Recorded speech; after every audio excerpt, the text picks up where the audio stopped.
నేను ఇక్కడ 1/2 kg mutton తీసుకున్నానండి. దీన్ని మంచిగా క్లీన్ చేసుకొని మ్యారినేట్ చేసుకోవాలి. దీంట్లో తగినంత పసుపు, ఉప్పు,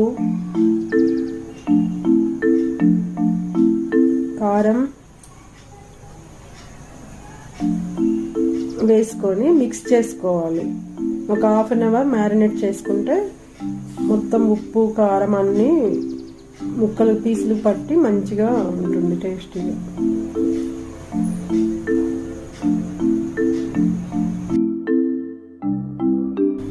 ఒక 2 టేబుల్ స్పూన్స్ ఆయిల్ కూడా వేసి మిక్స్ చేసుకోండి.